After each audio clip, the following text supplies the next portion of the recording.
In the dawn of a golden age, on the banks of the sacred Sarayu, the city of Ayodhya awakens.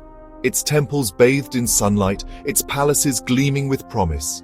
Here, legends are born and destinies are shaped by the gods themselves. In this sacred city, a prophecy unfolds. A royal cradle rests in the heart of the palace, watched over by King Dasharatha and Queen Kausalya. As the seventh avatar of Vishnu descends to earth, Lord Rama is born. Ayodhya rejoices, a kingdom famed for its justice, prosperity, and devotion to Dharma. The people celebrate, unaware that their prince will one day shape the fate of the world. From his earliest days, Rama embodies the ideal, devoted son, loving brother, and a warrior whose skill is matched only by his compassion. His life, immortalized by sage Valmiki in the Ramayana, becomes a beacon, a guide for living with honor and upholding righteousness. In time, Rama weds Sita, daughter of the earth goddess, a union celebrated with grandeur, uniting virtue and strength beneath sacred fires. The people of Ayodhya see in Rama the perfect heir, destined to bring peace and prosperity to their land. But fate is ever watchful. In the shadows of the palace, ambition stirs. Queen Kaikeyi's demand shatters the peace, and sorrow descends upon the royal court. Rama, ever noble, accepts exile. He leaves Ayodhya with Sita and Lakshmana, stepping into the unknown, setting the stage for an epic journey that will test the very soul of Dharma. Thus begins a saga of struggle, sacrifice, and the ultimate triumph of good over evil, a story that will echo through the ages. Rama's exile was a result of Queen Kaikeyi's demand. Her son Bharata would be king, and Rama banished for 14 years. Rama accepted his fate with grace, joined by Sita and Lakshmana, who chose loyalty over comfort. Their years in the forest were marked by encounters with sages, demons, and the beauty of nature. But darkness loomed. Ravana, the demon king of Lanka, abducted Sita, igniting Rama's quest for justice. Rama's grief transformed into a mission to rescue Sita and restore righteousness. With Lakshmana, he journeyed south, seeking allies and facing countless dangers. Their path led them to the edge of the ocean, where the greatest challenge awaited, reaching Lanka. At the southern shore, Rama faced the vast ocean separating him from Sita in Lanka. He allied with the Vanaras, led by Sugriva and the mighty Hanuman, who pledged their strength to his cause. Under the guidance of Nala, the Vanaras built a miraculous bridge of floating stones, chanting Rama's name. In just 5 days, the bridge, Rama Setu, spanned the ocean, a testament to faith and unity. This legendary feat allowed Rama's army to march on Lanka and confront Ravana. Even today, a chain of shoals in the Polk Strait, known as Adam's Bridge, echoes this ancient tale. The bridge blurs the line between myth and reality, symbolizing hope and the triumph of good. Sita's abduction shattered Rama, turning his serene acceptance of exile into burning resolve. He vowed before heaven and earth to find Sita and punish her abductor, transforming personal grief into a universal mission. Lakshmana stood by his side, sharing in the sorrow and determination. Guided only by scattered clues, Sita's dropped jewelry, the brothers pressed on through wilderness and despair. Rama's anguish revealed the depth of his humanity, even as a divine being. This vow marked the true beginning of their quest, testing their courage and faith. Their journey would lead them through jungles and mountains, toward destiny at the ocean's edge. In the southern forests, Rama and Lakshmana met Hanuman, the devoted Vanara who recognized their nobility and sorrow. Hanuman introduced them to Sugriva, the exiled Vanara king, forging a bond over shared loss and injustice. Rama promised to help Sugriva reclaim his throne from Vali. In return, Sugriva pledged his army to Rama's quest. With Rama's help, Sugriva defeated Vali and was restored as king. Sugriva summoned Vanara warriors from all corners, assembling a vast, loyal army. This alliance transformed Rama's solitary search into a powerful campaign for justice. United, they prepared to begin the search for Sita in earnest. With Sugriva restored, the search for Sita began. Sugriva divided his Vanara army into 4 divisions, tasking each to search in every direction. The mission was clear: find Sita within 1 month. The southern search party, led by Hanuman, was deemed most critical. Rama gave Hanuman his signet ring, a symbol of hope for Sita. The armies searched every corner of the land. As the deadline approached, the southern party reached the ocean, their hope dwindling. Just as they were about to give up, a new clue emerged. The southern shore became a stage for despair as the Vanaras realized the deadline had passed. Angada spoke of fasting until death rather than face the shame of failure. It was in this darkest hour that a glimmer of hope appeared from Sampati. He told them he had seen Ravana carrying Sita to Lanka. This revelation electrified the despondent Vanaras. They now knew where Sita was. All eyes turned to Hanuman, and Jambavan reminded him of his forgotten powers. Hanuman declared that he would make the leap to Lanka. Hanuman's return with news of Sita brought joy and a formidable challenge: Ravana's island fortress. The sea was a vast barrier. Rama, Lakshmana, and the Vanara leaders gathered to find a way across. Sugriva convened a council. Jambavan counseled patience. Rama understood they needed the ocean's cooperation. Rama decided to appeal to Varuna with a penance, requesting safe passage. He chose humility, setting an example. The stage was set for a divine confrontation. Following the council's conclusion, Rama prepared for his solemn undertaking. For 3 days and nights, he meditated, abstaining from food and water, focusing on Varuna, the god of the seas. He prayed for a path to Lanka. The army watched, but the ocean god did not appear. Rama's patience waned, replaced by righteous anger. He picked up his bow and nocked a divine arrow, capable of drying the ocean. He declared he would force a path. Faced with annihilation, Varuna emerged, begging forgiveness. He promised to support the bridge and calm the seas. The confrontation ended with a divine compromise. With the ocean god's blessing secured, the path was now clear for the construction to begin. Varuna himself offered a crucial piece of advice. He pointed out 2 Vanaras within Rama's army who possessed the divine skill needed for this miraculous task. They were Nala and Nila. Nala was the son of Vishwakarma, the celestial architect and engineer of the gods. He had inherited his father's incredible talent for construction.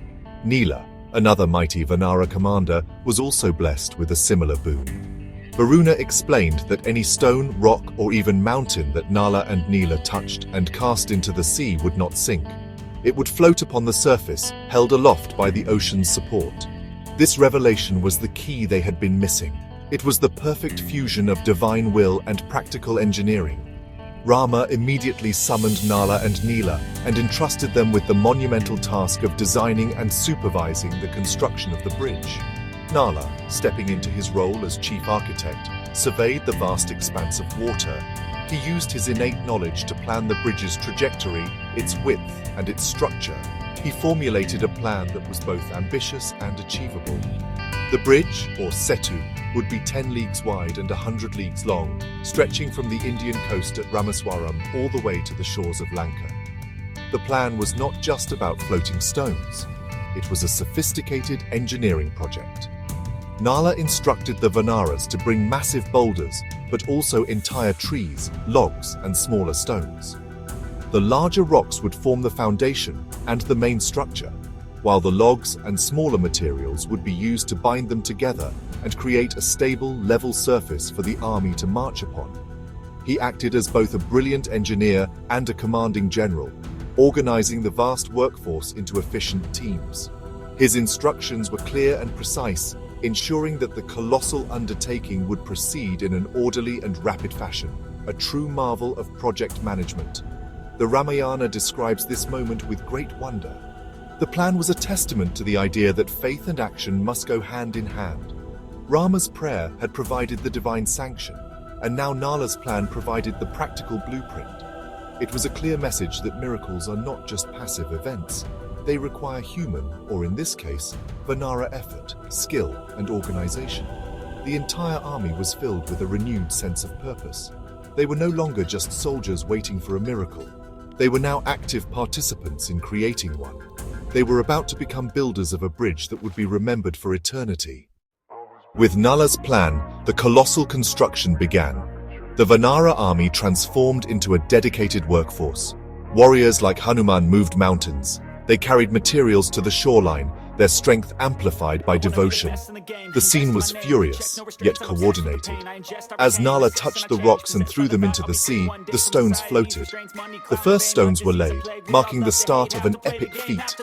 Tiny squirrels also helped, carrying sand to fill gaps. Rama, moved by their effort, blessed a squirrel with stripes. No effort is too small in devotion. Day after day, the bridge grew steadily. The epic states the bridge was completed in just 5 days. On the 5th day, the magnificent Rama Setu was complete, a testament to unwavering faith. It connected the mainland to Lanka, a pathway to victory. Rama, Lakshmana, and Sugriva were the first to step onto the bridge, blessing the structure. The Vanara army began their march, their victorious cries filling the air. The bridge sent shockwaves through Lanka, planting a seed of doubt in Ravana's heart. The stage was set for the final battle, all thanks to the miraculous Rama Setu. For centuries, the story of Rama Setu was confined to the Ramayana and oral traditions. Technology has given us a new way to see our world. Satellite imagery revealed a faint chain of shoals connecting India and Sri Lanka. Known as Adam's Bridge, it took on new significance. NASA images showed a 48-kilometer-long causeway.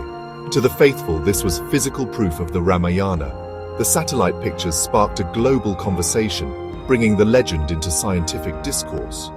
It was a geographical feature demanding explanation, leading to interest from archaeologists, geologists, and historians. The bridge became a focal point for national pride.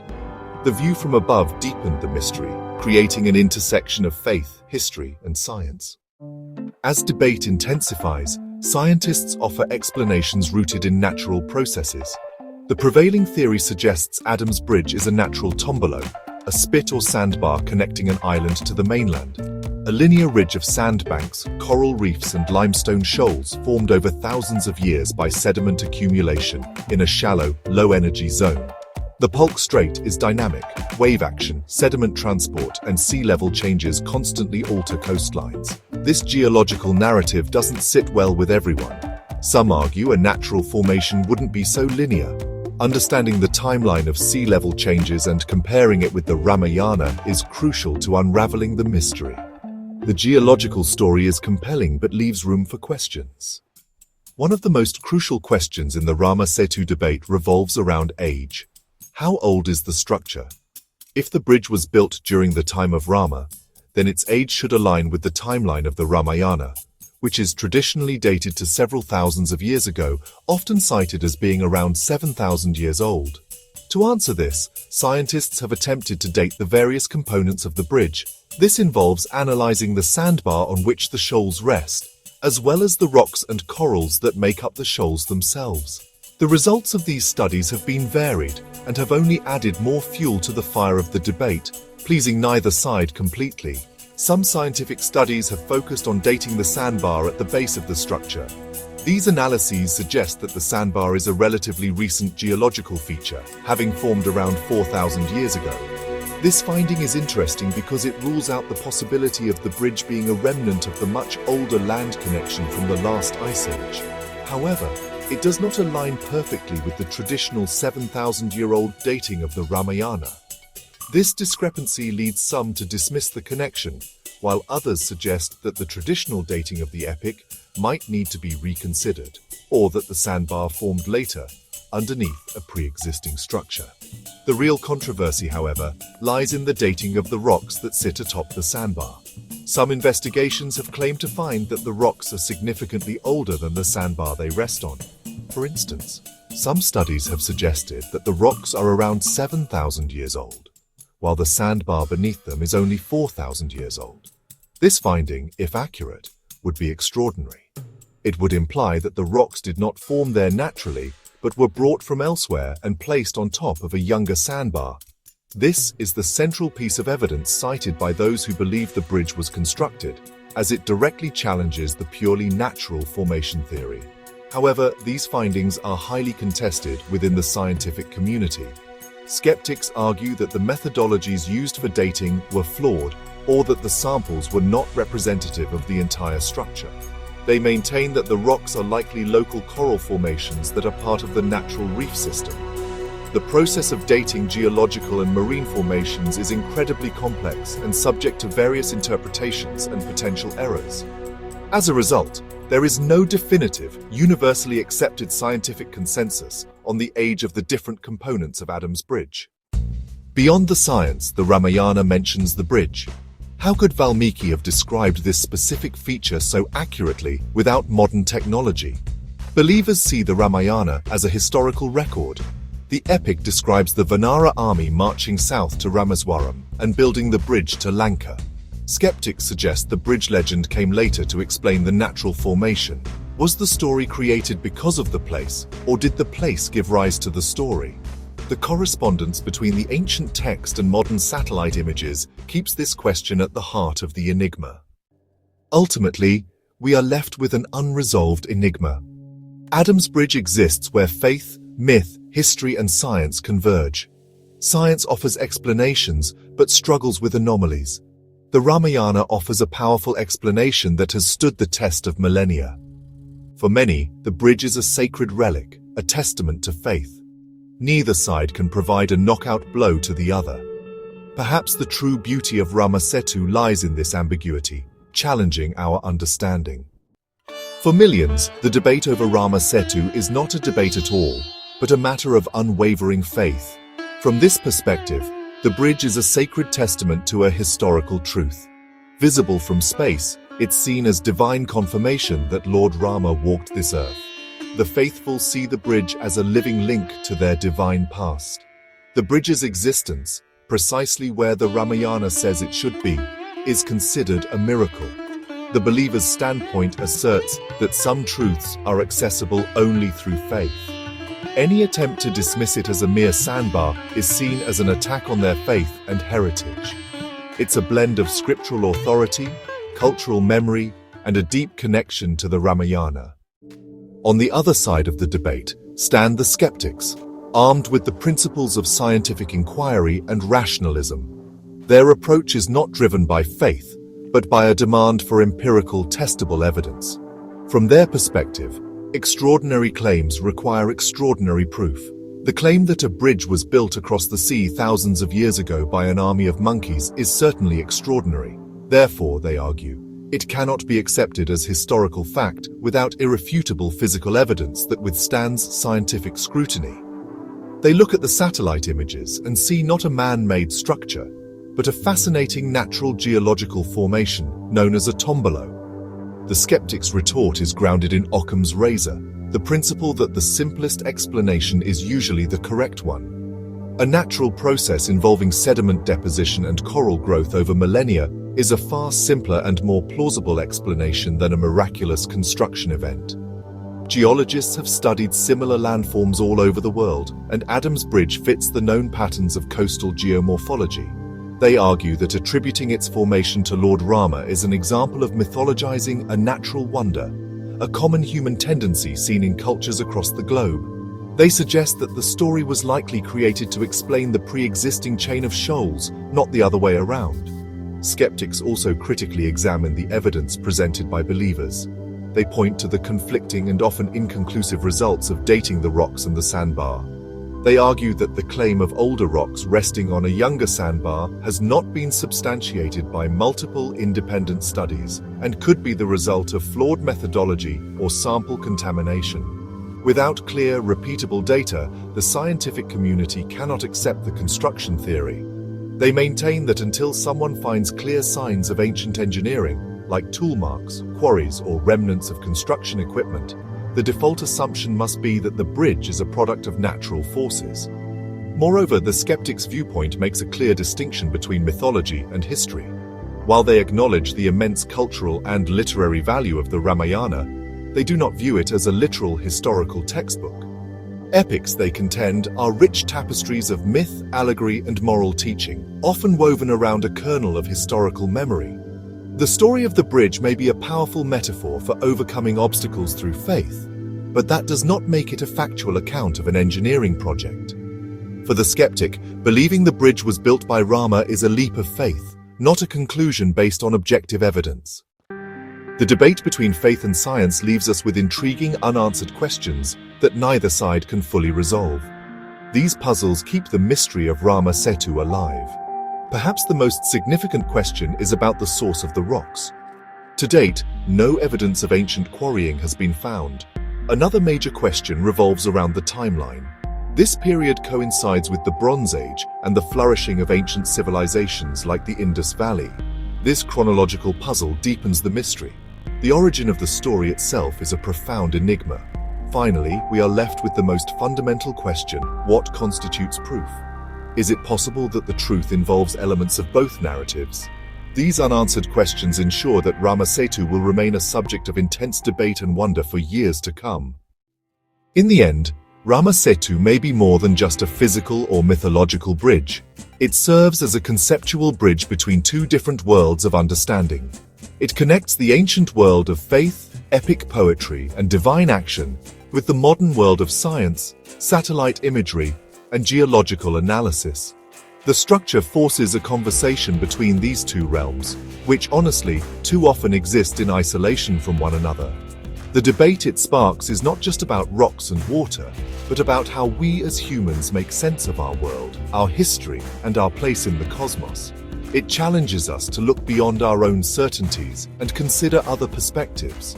The mystery of the bridge highlights the power and persistence of our ancient stories. The Ramayana has survived for millennia, not just as a piece of literature, but as a living guide that shapes the lives and values of a billion people. The story of Rama Setu's construction is a potent symbol of what can be achieved through collective will, devotion, and righteous purpose. Whether it is literal history or profound metaphor, its power to inspire is undeniable. The physical existence of Adam's bridge gives this ancient narrative a tangible anchor in the real world, allowing faith to see its reflection on the surface of the earth. Simultaneously, the enigma of the bridge pushes the boundaries of science. It presents a real-world puzzle that challenges geologists, archaeologists, and historians. It forces them to refine their techniques, question their assumptions, and dig deeper into the history of sea level changes, sedimentology, and ancient construction capabilities. The simple, purely natural explanation, while plausible, leaves just enough room for doubt to keep the investigation interesting. The bridge serves as a reminder that our scientific understanding of the past is always evolving, and that there are still great mysteries on our own planet waiting to be fully understood. Ultimately, Rama Setu invites us to hold both faith and reason in our minds at the same time. It may not be necessary to choose one over the other. Perhaps we can appreciate the geological wonder of this natural formation, while also honoring the profound spiritual and cultural meaning it holds for millions. The bridge can be a symbol of human ingenuity, a testament to the power of nature, and a sacred link to the divine all at once. It stands as a silent witness in the sea, a bridge not just between India and Sri Lanka, but between the world of belief and the world of evidence. We have journeyed through the tale of Lord Rama and his quest to rescue Sita. We saw Adam's bridge, a chain of shoals. This correspondence between ancient text and modern discovery lies at the core of the enigma. Is this the bridge built by Rama, or a natural formation? Faith sees a sacred relic. Skeptics see a natural wonder. The evidence remains inconclusive. The bridge remains suspended between science and faith, challenging both. Its origin story is locked away in the depths of the sea. In the end, the story of Rama Setu transcends the simple question of whether it was built or formed naturally. It becomes a mirror, reflecting our own worldview and what we choose to believe. The bridge forces us to confront the very nature of truth itself. Is truth something that can only be measured, quantified, and proven in a laboratory? Or can it also be found within the verses of an ancient epic, in the collective consciousness of a culture, and in the deep, personal stirrings of faith? The mystery does not offer an easy answer. Instead, it invites us on a personal journey of reflection and introspection, asking us to decide where we stand. Do you see a chain of limestone shoals, a fascinating but ultimately mundane product of sedimentology? When you look at the satellite images, do you see the elegant workings of natural law, a beautiful accident of geography that inspired a wonderful story? This is the path of reason, the perspective that seeks logical explanations for the phenomena of our world. It is a valid and powerful way of seeing, one that has unlocked countless secrets of the universe. It asks for evidence that is objective, repeatable, and universally verifiable, placing the burden of proof squarely on those who claim a miracle occurred here. Or do you see something more? Do you see the hand of the divine, the physical remnant of a promise kept and a great evil vanquished? When you look upon that faint line in the water, does your heart connect with the devotion of Hanuman, the determination of the Vanaras, and the righteous power of Rama? This is the path of faith, a perspective that sees the world as being imbued with meaning, purpose, and divine presence. It is a truth that is felt and experienced, passed down through generations not as a hypothesis to be tested, but as a heritage to be honored and a story to be lived. Ultimately, the final judgment rests with you, the audience.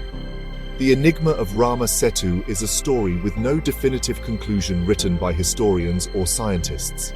Its final chapter is written in the mind and heart of each person who encounters it. Is the Ramayana's account of the bridge a historical fact, a literal truth that has been validated by modern technology? Or is it a powerful metaphor, a beautiful myth woven around a natural wonder? We invite you to share your thoughts, to join the conversation, and to decide for yourself. What do you believe? Let us know in the comments below.